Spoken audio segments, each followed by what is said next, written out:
थोड़ी सहानुभूति है, क्योंकि सिद्धि भी आगे चल रही हैं, कल्पना देवी आगे चल रही हैं, तो ये माना जा सकता है? देखिए, राजस्थान के अंदर आप देखिए कि शुरू से ही राजा रजवाड़ों का जो है वो कहीं न कहीं वोटर्स पे प्रभाव रहा है, उसको आप बिल्कुल नकार नहीं सकते हैं। चाहे उस जमाने के अंदर जब नया नया लोकतंत्र हमारे यहाँ था, आजादी के जश्न बाद में, उसके उस जमाने के अंदर गायत्री देवी और जो दूसरे मान सिंह जी थे, और आज भी आप देखिए, आप उन्हीं को कहते हैं मान सिंह, जो भरतपुर वाले मान सिंह जी के परिवार से दीपेंद्र कौर है, अभी तक तो उनका रुझान का तो मेरे को पता नहीं चल पा रहा है कि कितना क्या है, या विश्वेंद्र सिंह जी हैं रविराज, या आप अलवर के अंदर जसवंत सिंह जी को भंवर जितेंद्र सिंह लेकिन हाँ उनका प्रभाव है बिल्कुल प्रभाव है। गए लोकसभा के, इससे पहले वाले जो लोकसभा के चुनाव थे उसके अंदर जोधपुर राजघराने का था, उदयपुर राजघराने, मतलब इनका प्रभाव कहीं न कहीं वोटर्स के ऊपर आज भी है, तो वो साफ साफ दिखाई दे रहा है। आप जो लाडपुरा वाला जो है रिजल्ट, जो रुझान है, वो यही बात बता रहा है कि कहीं न कहीं राज परिवार को अभी भी पसंद किया जा रहा है जनता के द्वारा। चलिए, सीपी जोशी के लिए राहत की खबर है कि वो आगे चल रहे हैं इस वक्त यहाँ पे, कांग्रेस के दिग्गज नेता हैं और वो भी आगे चलिए विष्णु जी आपके पास आना चाहूंगा एक बार मैं। कुलवाल जी आपसे मैं जानना चाहूंगा कि पूरे परिणाम को अगर हम देखें, अगर इसमें सहानुभूति की बात हो, चाहे वीआईपीज की बात हो, तो किस तरह से देखते हैं मंत्रिमंडल के सदस्यों का हारना गवर्नमेंट में किसी के भी? ये तो बात सही है कि 1993 से एक बार आप, एक बार हम, एक बार आप, एक बार हम, हालांकि एक कोई मैच फिक्स नहीं है दोनों पार्टियों की ओर से, लेकिन जनता है वो फिक्स होने नहीं दे रही है, ये पार्टी को फिक्स नहीं होने दे रही। ऐसे में क्या माना जाए इसे कि पब्लिक खारिज क्यों कर रही है? सरकारों को बनाने के बाद या तो पार्टियां भूल जाती हैं कि जनता का कोई ध्यान नहीं रखती हैं। देखिए योगेंद्र जी, जहां तक इन मंत्रिमंडल में जो चुनाव हारते, चाहे वो कांग्रेस हो चाहे भारतीय जनता पार्टी हो, ये चुनाव इसलिए हारते हैं, इसलिए इनको जनता हराती है कि ये लोग अपने जातिवाद में लिप्त हो जाते हैं लोग, ये इसका सबसे बड़ा कारण ये है।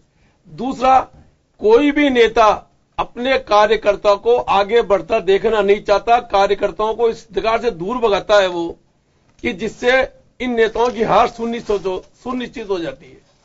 आज मंत्रिमंडल की जो स्थिति है, आज उसका मेन कारण है कि भारतीय जनता पार्टी के कार्यकर्ताओं को भारतीय जनता पार्टी ने उनको दिया क्या है? सिर्फ उनका खून पीने के सिवाय उनका और कुछ काम किया नहीं है। मंत्री जी ने अपने परिवार भर लिया, अपना पेट भर लिया, अपने कुटुंब परिवार का पेट भर दिया, मगर आज भारतीय जनता पार्टी का जो मेन कार्यकर्ता है वो आज भी जहां था 20 साल पहले, आज भी वो कार्यकर्ता ही है। सत्ता के साथ जो है लोग जो होते हैं, सत्ता के साथ जो चिपकने वाले लोग होते हैं, सत्ता के साथ जो ये दल बदलू लोग होते हैं, इसके कारण से ये मंत्री लोग चुनाव हारते हैं। और मंत्रियों का काम, जो भारतीय जनता पार्टी के कार्यकर्ता थे, उन्होंने किसी भी मंत्री का चुनाव में कार्य नहीं किया, बल्कि काम बीजेपी के कार्यकर्ता ने, कार सेवा जो भारतीय जनता पार्टी ने, विश्व हिंदू परिषद ने चलाई थी, वो कार सेवा भारतीय जनता पार्टी का कार्यकर्ता इन मंत्रियों की कर रहा है। इसी के परिणाम है कैसे फिर ये ऐसा कैसे लग रहा है आपको कि बीजेपी के ही कार्यकर्ता यानी कि भीतरी घात कर रहे हैं? आप ये बात कहना भीतरी घात कैसे बोल रहे हो? उन कार्यकर्ताओं को इन्होंने दिया क्या है ये बताओ ना।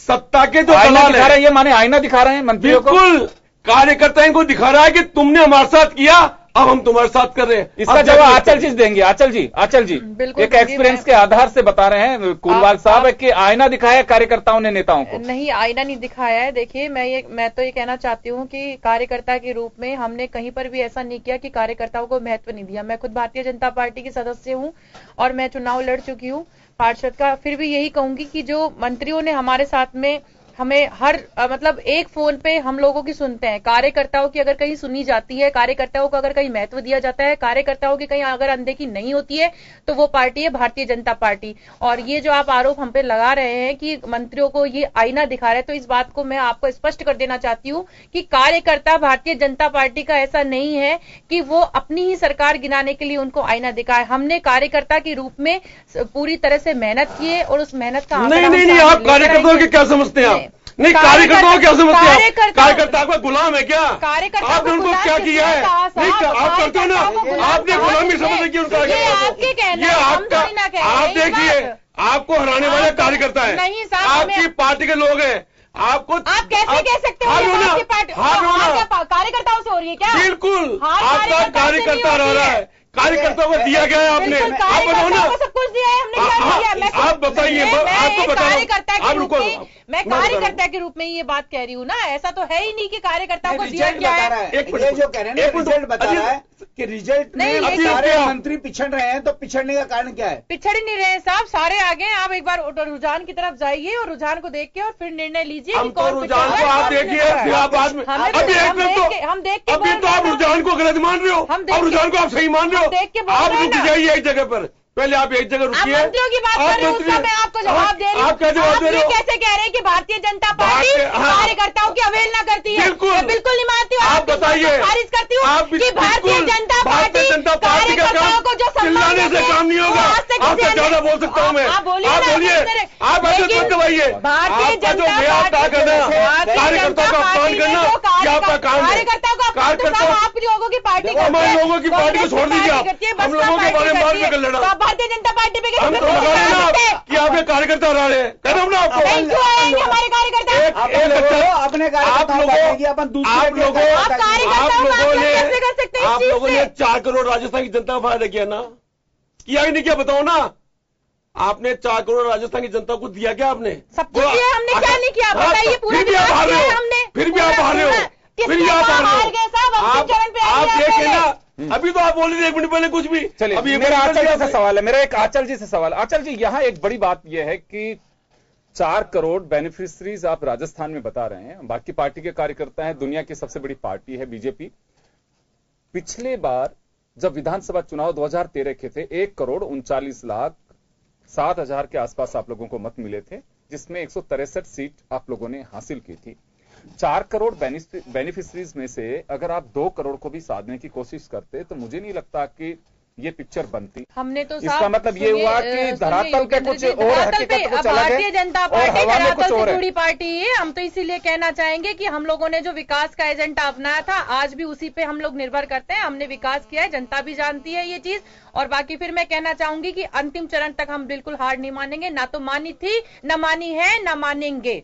नहीं, बहुत इनके पास मशीन कौन सी लगी? योगेंद्र जी, भारतीय जनता पार्टी के पास कौन सी मशीन लगी हुई है जिससे ये कहते हैं कि हम तो किसी चीज को मानने के लिए तैयार नहीं है? हमने तो क्या अभी भी कोई आपके पास मशीन है क्या एक्स्ट्रा? हमने तो सिर्फ आपके पास एक्स्ट्रा मशीन है क्या? बता दो ना, हमने तो बता दो ना, आप कोई मामला है तो बता दो। विश्वास है ना कि हम लोग अपनी पार्टी के लिए इतने ज्यादा समर्पित हैं कि हम अपनी पार्टी, कोई नहीं डगमगाया साहब, डगमगाने वाली तो बात ही नहीं करी। कोई बात नहीं है, वही बात नहीं है। डगमगाने वाली तो बात ही नहीं करी। घबरा कौन है? आप डगमगाइए, सवालों का जवाब नहीं दे रही मैं, तो घबराऊंगी मैं? दीजिए ना। क्यों घबराऊंगी मैं? हम क्या चोर है जो घबराएंगे? नहीं, मैंने कहा आपका चोर है, मैंने कहा आपका चोर। आप सबसे बड़ी जो बात है, घबराना चोर है कर रहे हैं, मैं समझता हूँ बिल्कुल गलत है।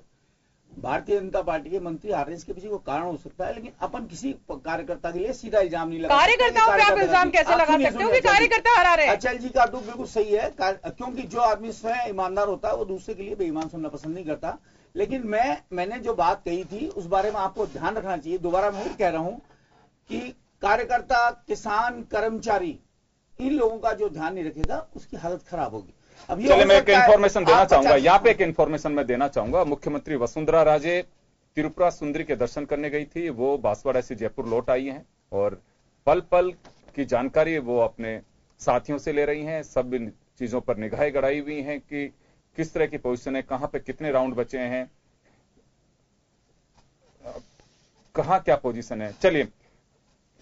चलिए मैं एक बार आप लोगों को सीधा पीसीसी लेके जाऊंगा। पीसीसी में इस वक्त जश्न मनाना शुरू हो चुका है। एक बार फिर दशरथ सिंह हमारे साथ जुड़ गए हैं और ये नजारे मैं आपको दिखाना चाहूंगा कि पीसीसी में किस तरह की स्थिति वहां बनी हुई है। और आप देख सकते हैं कि ढोल नगाड़े वहां बज रहे हैं।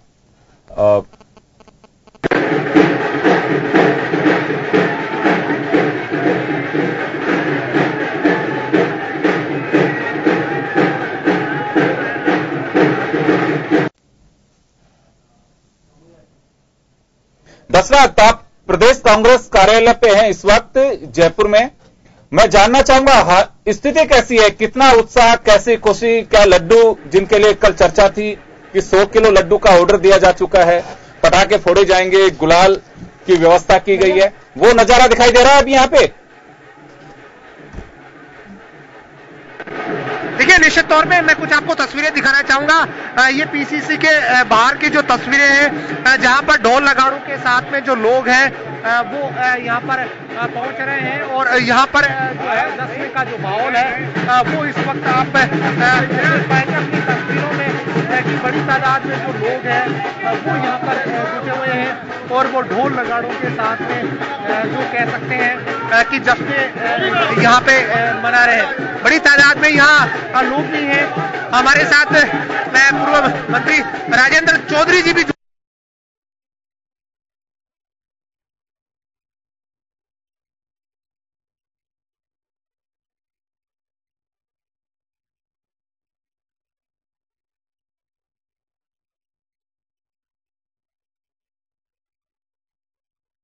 निश्चित रूप से राजस्थान में कांग्रेस की पूर्ण बहुमत की सरकार बन रही है।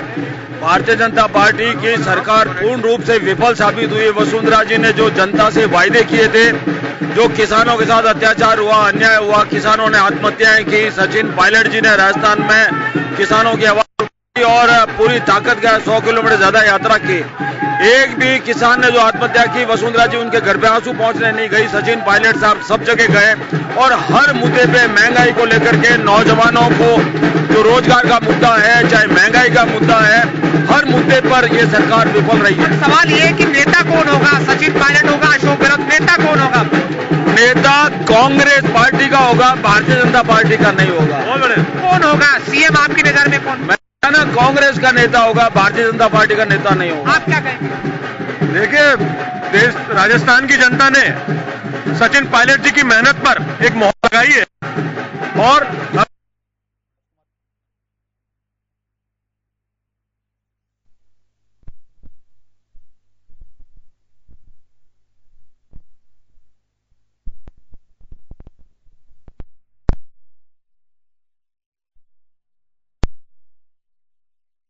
के बाहर जो है वो यहाँ पर आप नजर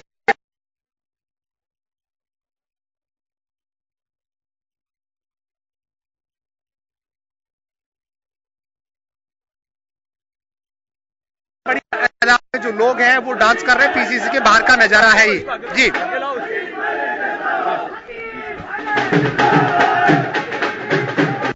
जिस तरह का जोश दिखाई दे रहा है, सचिन पायलट के पोस्टर हाथ में इस वक्त प्रदेश कांग्रेस कार्यालय से आप देख रहे हैं। दशरथ सिंह हमारे साथ जुड़े हुए हैं और निश्चित रूप से पार्टी की जीत होती है, कार्यकर्ताओं में उत्साह होता है। कार्यकर्ता ही वह ताकत होती है जो इस मुकाम तक पहुंचाती है और राजनीतिक दलों को समझना चाहिए कि कार्यकर्ता क्या होता है, कार्यकर्ता की हैसियत क्या है। 20 साल पहले के दौर में एक बार फिर राजनीतिक दलों को जाना होगा। आज बेशक दावे कुछ भी किए जाते हों, लेकिन कार्यकर्ता की लगातार उपेक्षा होती है। यही बड़ी वजह है कि 1993 के बाद से एक बार कांग्रेस, एक बार बीजेपी, एक बार कांग्रेस, एक बार बीजेपी, उस तह में जाने की कोशिश करनी होगी। अगर मीडिया कहीं कोई रिपोर्ट देता है, मीडिया दर्पण का काम करता है, आपका फेस जैसा है वैसा ही दिखाई देगा। अगर आप समझे कि इस कांच को तोड़ने से आप उसमें बहुत खूबसूरत दिखेंगे, बहुत मुश्किल ही नहीं, नामुमकिन है। मीडिया रिपोर्ट्स को आप विश्वास नहीं करें तो कम से कम उसकी तह में जाने की कोशिश जरूर करें कि जो कुछ चल रहा है उसमें स्थितियां क्या हैं। बीजेपी के लिए एक बड़ी बात यह होगी कि बीजेपी के ऑब्जर्वर्स, बीजेपी के लीडर्स, भाषा में थोड़ा बदलाव दिखाई दे रहा था, चाहे वो अमित शाह हो या दूसरे लोग आने वाले हो। जब उनसे सवाल जवाब किया जाता था किसी भी प्रेस कॉन्फ्रेंस में, तो सीधा आरोप मीडिया के सिर मंडा जाता था कि आप कांग्रेस के भेजे हुए तो नहीं है या कांग्रेस से तो नहीं कहलवाया गया है। मुझे लगता है कि बीजेपी में वो डेमोक्रेटिक सिस्टम जो था थोड़ा सा डाउन हो रहा है। और मैं एक बार फिर राजेंद्र जी के पास आना चाहूंगा। राजेंद्र जी, क्या मोदी शाह की वो हवा थमती नजर आ रही है? चुनाव परिणामों से मान सकते हैं 13 में जो हवा चल रही थी, एक लग रहा था कि मोदी वेव शुरू हो चुकी है, अब थम रही है। देखिए, ये कहना कभी जल्दबाजी होगा क्योंकि अभी लोकसभा के चुनाव होने हैं। लोकसभा के चुनावों में क्या नहीं, विधानसभा के चुनाव से मुझे अच्छे से ध्यान है कि यही दिन 8 दिसंबर का, आज 11 दिसंबर को हम चर्चा कर रहे हैं कि नरेंद्र मोदी के लिए तूफान जो जिस तरह का लेके आए थे राजस्थान में, उस सुनामी में बड़े दिग्गज धराशायी हो गए थे। आज मुझे वैसे ही वो थमता नजर यूं आ रहा है। थमना शब्द मैं इस वजह से प्रयोग में ले रहा हूं कि राजस्थान, छत्तीसगढ़, मध्य प्रदेश से ही इस रथ की शुरुआत हुई थी। 1.5 दर्जन राज्यों में इस जोड़ी ने सरकार बनाने में कामयाबी हासिल की थी। और जब ठप्पा लगाया जा रहा था और कहा जा रहा था कि कांग्रेस मुक्त भारत जो हमारा अभियान है उस ओर हम आगे बढ़ रहे हैं, मध्य प्रदेश हो चाहे छत्तीसगढ़ हो चाहे